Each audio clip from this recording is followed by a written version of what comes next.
நான் ஒருபோதும் தாயாக முடியாது என்பதால் என் கணவர் எனக்கு விவாகரத்து கொடுத்து விட்டார். பின்னர் அவர் மறுமணம் செய்து கொண்டார். ஒரு வருடத்திற்கு பிறகு அவருக்கு ஒரு மகன் பிறந்தான். மேலும் அவர் தன் மகனின் முதல் பிறந்த நாளுக்கு என்னை கூப்பிட்டார். நான் அதையெல்லாம் பார்த்து வேதனைப்பட வேண்டும் என்று நினைத்தார்.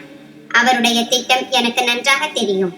அதனால் விருந்துக்கு செல்லும் போது நான் ஒரு கவருடன் சென்றேன். நான் அதை என்னுடன் எடுத்து சென்றேன். நான் விருந்துக்கு சென்றபோது அவர் என்னை பார்த்து என் அருகில் வந்து, பார், உனக்கு விவாகரத்து கொடுத்த என் முடிவு மிகவும் சரியானதாக இருந்தது என்று நான் ஒரு குழந்தைக்கு தந்தையாகி விட்டேன் என்று சொல்ல ஆரம்பித்தார். அவர் பேசியதை கேட்டு எனக்கு சிரிப்பு வந்தது. நான் அவரிடம் அப்பா என்றேன். அவர் கையில் அந்த கவரை கொடுத்து, இதை கவனமாக பாருங்கள் என்று சொன்னேன். அவர் அந்த கவரை பார்த்தவுடன், என் பெயர் சாந்தி. இன்று என் நாத்தனாரின் மகனின் பிறந்த நாளை முன்னிட்டு வீட்டில் ஒரு பூஜை ஏற்பாடு செய்யப்பட்டிருந்தது. நான் பூஜைக்காக வைத்திருந்த பொருட்களை தொட்டுவிட்டேன். பிறகு என்ன நடந்தது? என் மாமியார் அதை பார்த்துவிட்டு என் மீது சத்தமாக கத்த ஆரம்பித்தார். நீ ஏன் அந்த பொருளை தொட்டாய்? பிருந்தாவின் மகனின் பிறந்தநாள் பூஜைக்கான பொருட்கள் இவை. மேலும் உன்னை போன்ற பெண்கள் இதை தொடக்கூடாது என்பது உனக்கு புரியவில்லையா? இதற்கு மேல் என்னால் எதுவும் சொல்ல முடியவில்லை. அப்போது என் நாத்தனார் பிருந்தா, அவள் எனக்கு நாத்தனாரை விட தோழிதான், என்னை கேலி செய்வது போல, அண்ணி, நான் உன்னிடம் இதை எதிர்பார்க்கவில்லை. ஒருவேளை நான் தாயானது உன்னால் பார்க்க முடியவில்லை போல என்று சொல்ல ஆரம்பித்தாள். இவ்வளவு அவமானத்தை தாங்கிக் கொண்ட பிறகு நான் சோகமான முகத்துடன் என் கணவரை பார்த்தேன். என் கணவர் என் மீது மிகவும் அன்பு வைத்திருந்தார். மேலும் எங்களுடையது காதல் திருமணம். அவர் என் சார்பாக ஏதாவது பேசுவார் என்று நினைத்தேன். ஆனால் அவர் என்னை திருப்பி குறை சொல்ல ஆரம்பித்தார். நீ பிருந்தாவை உன் சகோதரியாகத்தான் கருதுகிறாய் இல்லையா? பிறகு நீ அவளுக்கு இப்படி எப்படி செய்யலாம்? அவர் இப்படி கடுமையாக பேசியதை கேட்டு நான் உள்ளுக்குள் முற்றிலும் உடைந்து போனேன். ஏனென்றால் எந்த பெண்ணும் மாமியாரும் நாத்தனாரும் செய்யும் அவமானத்தை தாங்கிக் கொள்ள முடியும். ஆனால் தன் சொந்த கணவர், எனக்கு எல்லாமே அவர்தான் என்று நம்பியவர், தாயாக முடியாத காரணத்தால் என்னால் பூஜை சடங்குகளில் கைகூட வைக்க முடியாது. ஆனால் ஒரு மருமகளாக வீட்டின் எல்லா வேலைகளுக்கும் நான் பொறுப்பாக இருந்தேன். நான் நினைத்தேன், என்னால் ஒரு தாயாக முடியவில்லை என்றால் என் மாமியார் ஒரு பள்ளியில் ஆசிரியராக இருந்தார், என் நாத்தனார் சட்டம் படித்திருந்தார், என் கணவர் ஒரு பொறியாளர். இவ்வளவு படித்தவர்களின் எண்ணங்கள் எப்படி இவ்வளவு பாரம்பரியமாக இருக்கின்றன என்று எனக்கு ஆச்சரியமாக இருந்தது. பூஜைக்கான பொருட்களை தொட்டால் அது அபசகுணமாகி விடுமா?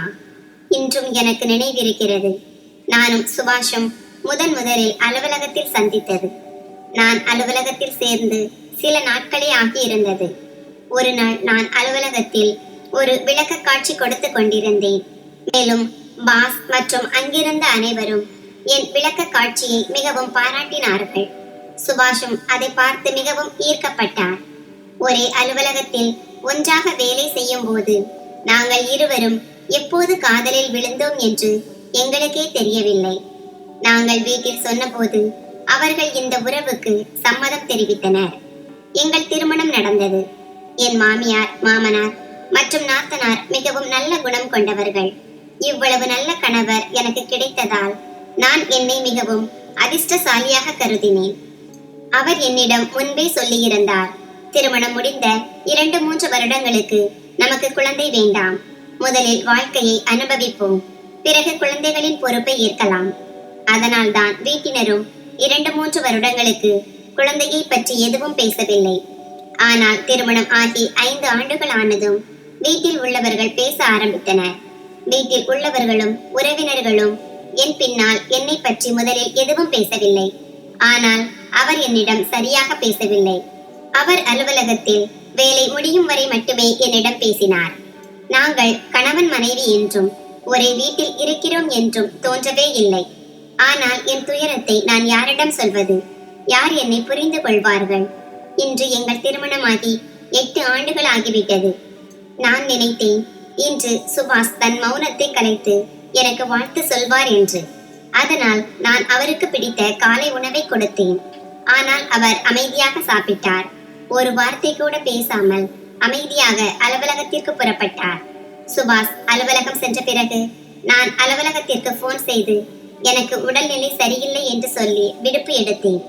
ஆனால் அவர் ஒரு முறை கூட நீ ஏன் விடுப்பு எடுத்தாய், உன் உடல்நிலை சரியில்லையா என்று கேட்கவில்லை. நான் இரவு உணவிற்கு பிரியாணி, மட்டன் கறி மற்றும் பலவற்றையும் சமைத்தேன். படுக்கை அறையை அழகான மலர்கள் மற்றும் மெழுகுவர்த்திகளால் அலங்கரித்தேன்.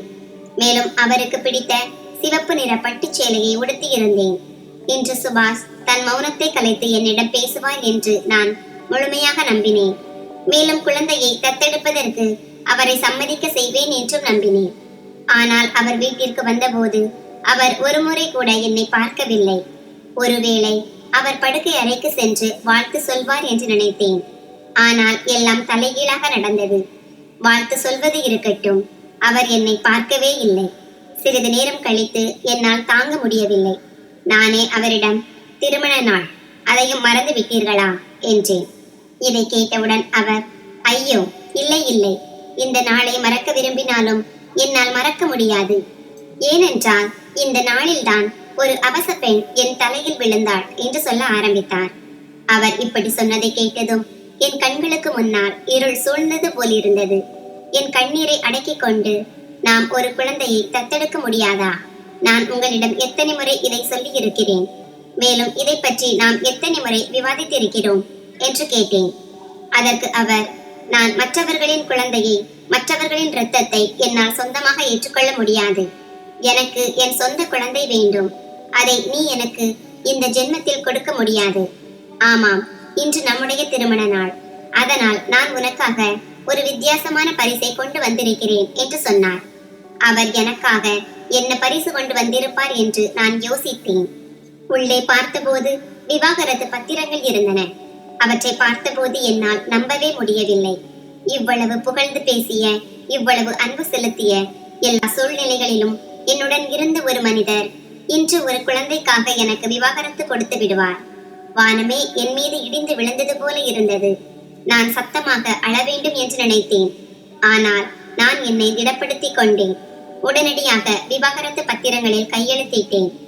ஏனென்றால் அவருடைய மனதில் என் மீது அன்பு இல்லை என்றால் அப்படிப்பட்டவருடன் இருந்து என்ன பயன்? மறுநாள் நான் அந்த வீட்டை விட்டு வெளியேறினேன். சுபாஷ் அதையே தான் விரும்பினார். சில நாட்களுக்கு பிறகு நான் மிகுந்த முயற்சி செய்து என் பணியிடத்தை வேறொரு கிளைக்கு மாற்றிக்கொண்டேன். ஏனென்றால் அவருடன் வேலை செய்வது பழைய நினைவுகளை புதுப்பிப்பதை போல இருந்தது. ஒரு மாதத்திற்கு பிறகு அவருக்கு மறுமணம் நடந்தது. ஒரு வருடத்திற்கு பிறகு அவருக்கு ஒரு மகன் பிறந்தான் என்று எனக்கு தெரிய வந்தது. ஒரு மகன் பிறந்த மகிழ்ச்சியில் அவர் விருந்து வைத்தார். மேலும் அவர் என்னை அவமானப்படுத்த வேண்டும் என்பதற்காக அந்த விருந்துக்கு என்னையும் அழைத்தார். நான் அந்த விருந்துக்கு சென்றேன். என்னை பார்த்தவுடன் அவர் என் அருகில் வந்து, பார்த்தாயா, உனக்கு விவாகரத்து கொடுக்க நான் எடுத்த முடிவு எவ்வளவு சரியானது. நான் தந்தையாகி விட்டேன் என்று சொல்ல ஆரம்பித்தார். நானும் மிகவும் பணிவாக அவருக்கு தந்தை ஆனதற்கு வாழ்த்து தெரிவித்தேன். பிறகு நான் என்னுடன் கொண்டு வந்த ஒரு கவரை அவரிடம் கொடுத்து, இது என் சார்பாக ஒரு ஆச்சரியமான பரிசு என்றேன். ஆச்சரியமான பரிசு என்ற பெயரை கேட்டதும் அவர் சற்று குழப்பமடைந்தார். ஏனென்றால் திருமண நாளில் அவரும் எனக்கு ஒரு ஆச்சரியமான பரிசை கொடுத்திருந்தார், விவாகரத்து பத்திரங்கள். இப்போது அவள் எனக்கு என்ன பரிசை கொடுக்கிறாள் என்று யோசித்துக் கொண்டே அவர் அந்த கவரை திறந்தார். உள்ளே இருந்ததை பார்த்து அவருடைய கால்களுக்கடியில் இருந்த பூமி விலகியது. டிசம்பர் மாதத்தின் கடுமையான குளிரில் அவருக்கு வியர்த்து விட்டது. ஏனென்றால் அந்த கவரின் உள்ளே அவருடைய மருத்துவ அறிக்கை இருந்தது. மேலும் அதில் அவர் ஒருபோதும் தந்தையாக முடியாது என்று தெளிவாக எழுதப்பட்டிருந்தது. அவர் தன் மனைவியை பார்த்தார். அவருடைய தாழ்ந்த பார்வை எல்லாவற்றையும் கண்ணாடி போல தெளிவாக காட்டியது. நான் அங்கிருந்து சென்று விட்டேன். மறுநாள் அவரும் அவருடைய அம்மாவும் என் வீட்டிற்கு வந்தனர். இருவருக்கும் என்ன சொல்வது என்று தெரியவில்லை. பிறகு அவர் பேச ஆரம்பித்தார். அந்த மருத்துவ அறிக்கை, நான் அவரிடம், நாம் இருவரும் மருத்துவ பரிசோதனை செய்தோம். மேலும் ஏதோ ஒரு வேலையின் காரணமாக உங்களால் அறிக்கை வாங்க போக முடியவில்லை. பிறகு நான் தனியாக சென்றேன் என்று சொன்னேன். அதற்கு சுபாஷ், ஆமாம் ஆமாம், பிறகு வீட்டிற்கு வந்த பிறகு நீ சொன்னாய், உன்னால் ஒருபோதும் தாயாக முடியாது என்று. பிறகு நீ ஏன் பொய் சொன்னாய்? ஏன் இத்தனை நாட்கள் எல்லாரது குத்தல்களையும் தாங்கிக் கொண்டாய்? நீ ஏன் பொய் சொல்ல வேண்டியிருந்தது என்று கேட்டார். நான், ஏனென்றால் நான் உங்களை நேசித்தேன். உங்களுக்கு உண்மை தெரிந்தால் உங்களால் அதை தாங்கிக் கொள்ள முடியாது என்றும் நீங்கள் உள்ளுக்குள் முற்றிலும் உடைந்து போய் விடுவீர்கள் என்றும் நினைத்தேன். நான் உங்களை அப்படிப்பட்ட நிலையில் பார்க்க விரும்பவில்லை. எனக்கு என்ன, எனக்கு குத்தல்களை கேட்டு பழக்கமாகிவிட்டது. ஆனால் நீங்கள் என்னை குறை சொல்ல ஆரம்பித்த போது என்னால் அதை தாங்க முடியவில்லை என்றேன். சுபாஷ், அப்படியானால் நான் உனக்கு விவாகரத்து பத்திரங்களை கொண்டு வந்த போது ஏன் உண்மையை சொல்லவில்லை என்று கேட்டார். சுபாஷ், நான் உங்களை இவ்வளவு நேசித்ததும் இவ்வளவு நம்பிக்கை வைத்ததும் தான் என் தவறு. எது நடந்தாலும் நீங்கள் என்னை தனியாக விட்டுவிட மாட்டீர்கள் என்று நினைத்தேன். உங்கள் அன்பு என்னிடம் இல்லை என்றால் உங்களுடன் இருந்து என்ன பயன்? என் மாமியார் என்னிடம், மருமகளே, நாங்கள் தவறு செய்துவிட்டோம், முடிந்தால் எங்களை மன்னித்து விடு, எல்லாவற்றையும் மறந்துவிட்டு எங்களுடன் உன் வீட்டிற்கு வா என்று சொன்னார். அப்போது நான் அவர்களிடம், மன்னிப்பது அல்லது மன்னிக்காமல் இருப்பது என்பது விஷயமல்ல, இது சுயமரியாதையை பற்றியது. இப்போது நான் அந்த வீட்டில் அடியெடுத்து வைக்க முடியாது. மேலும் நான் உங்களுக்கு அந்த ஆச்சரியமான பரிசை கொடுத்தேன். ஏனென்றால் இதையெல்லாம் தெரிந்து கொண்ட பிறகு நீங்கள் இன்னொருவரின் குழந்தையை, இன்னொருவரின் இரத்தத்தை தத்தெடுக்கிறீர்களா இல்லையா என்று பார்க்க வேண்டும் என்று நினைத்தேன். ஏனென்றால் நான் சொன்னபோது நீங்கள் திட்டவட்டமாக மறுத்துவிட்டீர்கள். இதில் இருந்து ஒரு விஷயம் தெரிய வருகிறது. ஆண்கள் எப்போதும் தங்கள் கடமைகளை பற்றி பெருமையாக பேசுகிறார்கள். மேலும் அப்பாவியான பெண்களை எப்போதும் இழிவுபடுத்த முயற்சிக்கிறார்கள். ஆனால் ஒரு குறை ஒரு ஆணிடமும் இருக்கலாம் என்பதை அவர்கள் மறந்து விடுகிறார்கள். மேலும் அப்படிப்பட்ட நபர்கள் பின்னாளில் மாட்டிக்கொள்கிறார்கள். உண்மை தெரியும் போது அது தாமதமாகிவிட்டது. ஒரு ஆண் அகங்காரத்தின் காரணமாக ஒரு பெண்ணை சித்திரவதை செய்தால் அதன் பின்னால் கடவுள் இருக்கிறார் என்பதை மறக்க கூடாது. வாழ்க்கையை வாழும்போது யாருக்கும் அநீதி இழைக்க கூடாது. மேலும் உங்களுக்கு அநீதி இழைக்கப்பட்டால் அதையும் தாங்கிக் கொள்ளாதீர்கள். நண்பர்களே, இந்த கதை உங்களுக்கு எப்படி இருந்தது என்று கருத்து தெரிவிக்கவும். கதை பிடித்திருந்தால் அதை விரும்பி உங்கள் நண்பர்களுடன் பகிர்ந்து கொள்ளுங்கள். இது போன்ற புதிய சுவாரஸ்யமான கதைகளுக்கு எங்கள் சேனலை சப்ஸ்கிரைப் செய்யுங்கள்.